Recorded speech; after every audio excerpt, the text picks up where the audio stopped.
China is bracing for impact as Typhoon Tapah unleashes its fury across southern China. And this isn't just another storm, it's the 16th typhoon to batter Guangdong Province this year alone, bringing with it a deadly combination of torrential rains, hurricane-force winds, and mass evacuations that have left millions scrambling for safety.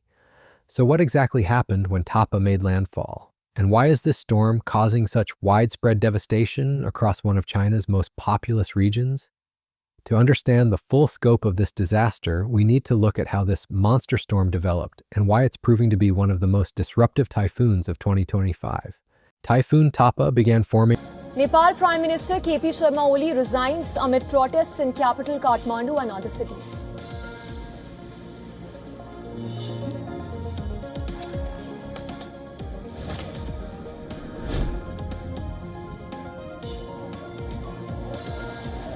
As protests escalate nationwide, the Nepali army begins evacuating ministers from their residences using helicopters. The move comes after a series of arson and vandalism incidents targeting ministers and senior officials' houses.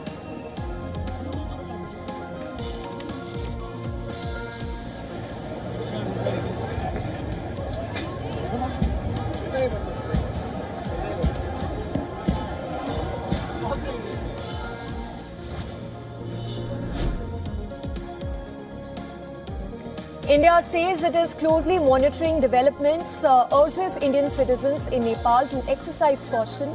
Security stepped up on the 1,700-kilometer porous India-Nepal border amid concerns of trouble elements entering India. Over the South China Sea in early September, rapidly intensifying as it moved northwest toward the Chinese coast.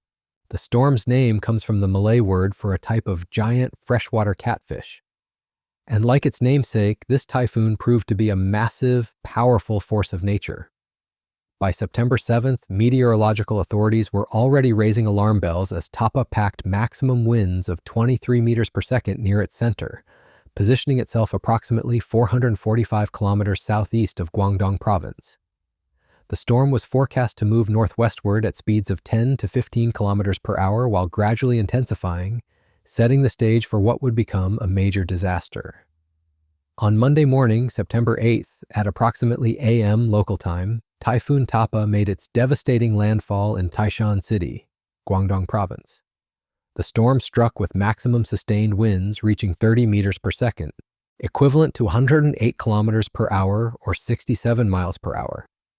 This classified Tapah as a severe tropical storm, bringing with it the full force of nature's fury.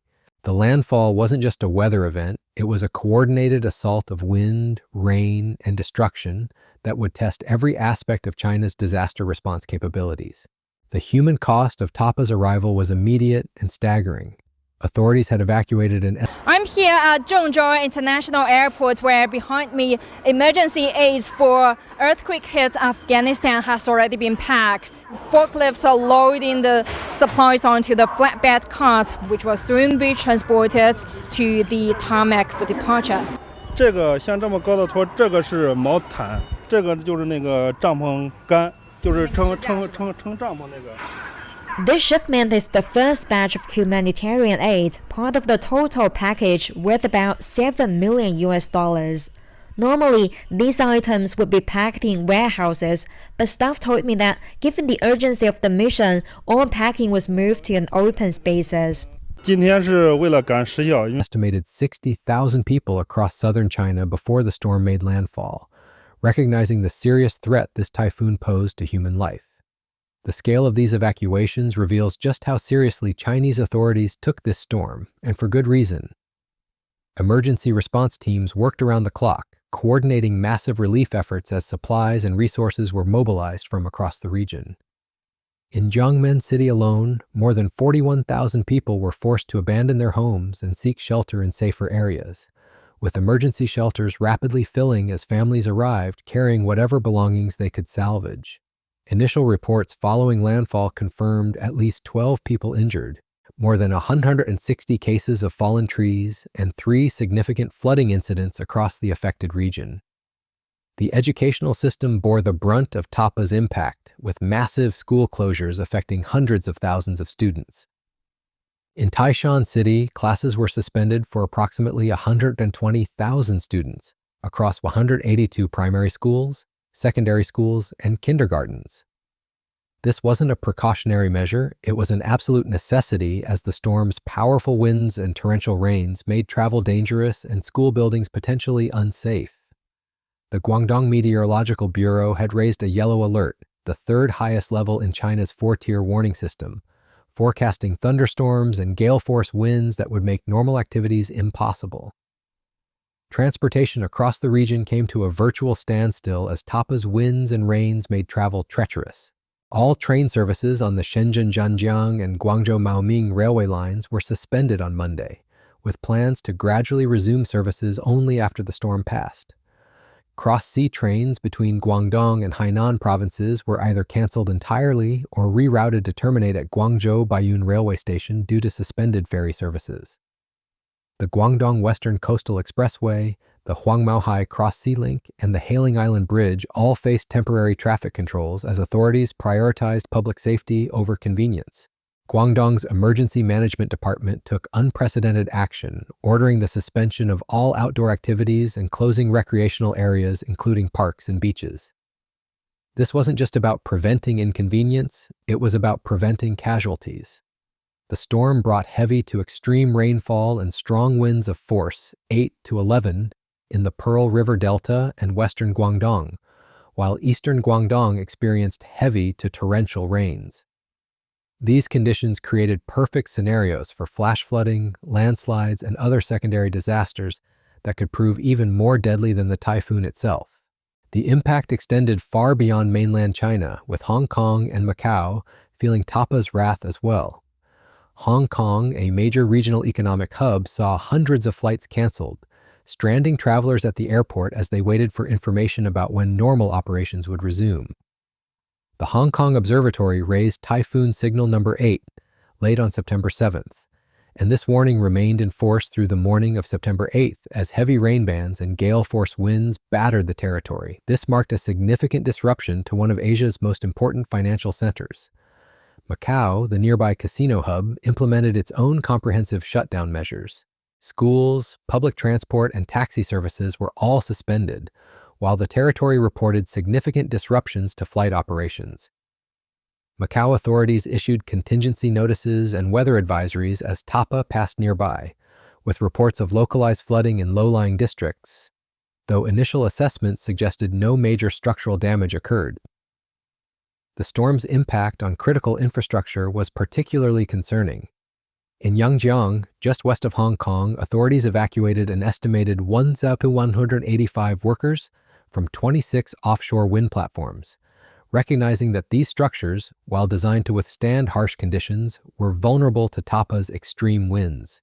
Additionally, 2,026 people were evacuated from fish farms in the same area, highlighting how the typhoon threatened not just human safety, but also economic livelihoods across the region. Emergency response efforts were massive in scale and scope. Chinese state media reported that 3,300 emergency personnel were placed on standby in affected cities, ready to respond to whatever disasters Tapah might bring. Emergency response teams were deployed to reinforce reservoirs, power facilities, and other vulnerable infrastructure that could fail under the storm's assault. Hundreds of people utilized temporary shelters as their homes became unsafe, while public transport services, including buses, ferries, and trams, were widely suspended across the region. What makes Tapah particularly significant is its place in the broader pattern of extreme weather affecting China in 2025. This typhoon marked the 16th to hit Guangdong Province this year alone, a staggering number that highlights the increasing frequency and intensity of tropical cyclones affecting the region.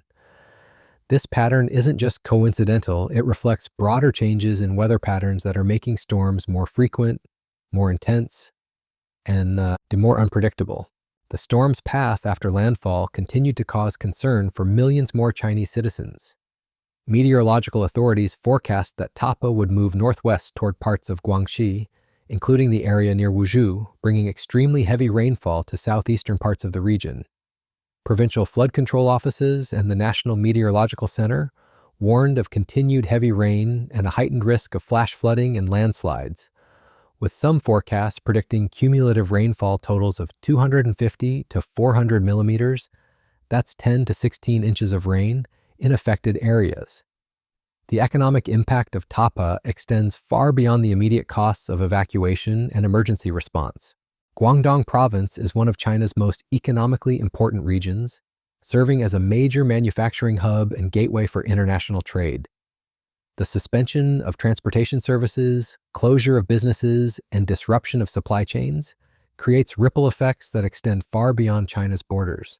When you consider that Hong Kong and Macau, two of Asia's most important financial centers, were also significantly impacted, the global economic implications become even more significant. As Tapah moved inland and gradually weakened, authorities maintained their vigilance, warning residents in affected areas to remain alert for secondary disasters. The storm's intensity was expected to gradually diminish as it moved northwest and eventually exited Guangdong Province, but the damage was already done. The combination of high winds, torrential rains, and widespread flooding created conditions that would take days or even weeks to fully assess and recover from. The response to Typhoon Tapah reveals both the strengths and challenges of disaster management in densely populated coastal regions. On one hand, the massive evacuation efforts and coordinated emergency response likely prevented what could have been a much more catastrophic loss of life. The early warning systems, comprehensive transportation shutdowns, and pre-positioned emergency personnel all demonstrated the value of preparedness and coordination in the face of natural disasters.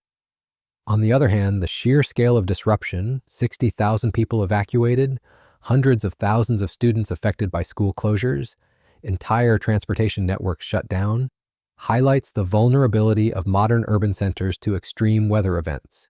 These challenges mirror similar crises unfolding across Asia, where rapid urbanization has created densely populated areas that are particularly susceptible to natural disasters. The coordination required between different levels of government, from local authorities to national emergency management departments, demonstrates the complexity of managing such large-scale evacuations and relief efforts. As climate patterns continue to evolve and storms potentially become more frequent and intense, these challenges are likely to become even more significant in the coming years. The international implications of Tapah's impact cannot be ignored. Hong Kong's role as a global financial center means that disruptions there send ripples throughout international markets. The cancellation of hundreds of flights affects not just local travelers, but international business and trade relationships. Similarly, disruptions to manufacturing and shipping in Guangdong Province can affect supply chains that stretch across the globe, potentially impacting everything from electronics to textiles to consumer goods. Looking forward, Typhoon Tapah serves as a stark reminder of the increasing challenges that coastal regions face in an era of changing weather patterns. The fact that this was the 16th typhoon to hit Guangdong Province in 2025 alone suggests that what was once considered exceptional weather may be becoming the new normal. This has profound implications for urban planning, infrastructure development, emergency preparedness, and economic resilience in one of the world's most important economic regions. The lessons from Tapah will likely influence disaster preparedness strategies not just in China, but across the Asia-Pacific region and beyond. The coordination between different levels of government, the integration of meteorological forecasting with emergency response, and the balance between economic activity and public safety all provide valuable insights for other regions facing similar challenges. As recovery efforts continue and the full extent of Tapah's impact becomes clear, one thing remains certain. This storm has demonstrated both the awesome power of nature and the critical importance of preparedness, coordination, and resilience in the face of increasingly extreme weather events. The 60,000 people who were safely evacuated, the hundreds of thousands of students who were kept safe through school closures, and the millions of residents who weathered the storm thanks to comprehensive emergency measures all represent victories of human preparation and cooperation in the face of natural disaster. Typhoon Tapah may have passed, but its impact will be felt for weeks and months to come as communities rebuild, infrastructure is repaired, and lessons are learned for facing the next inevitable storm. In a world where extreme weather events are becoming more frequent and more intense, the response to Tapah provides both a model for effective disaster management and a sobering reminder of the challenges that lie ahead.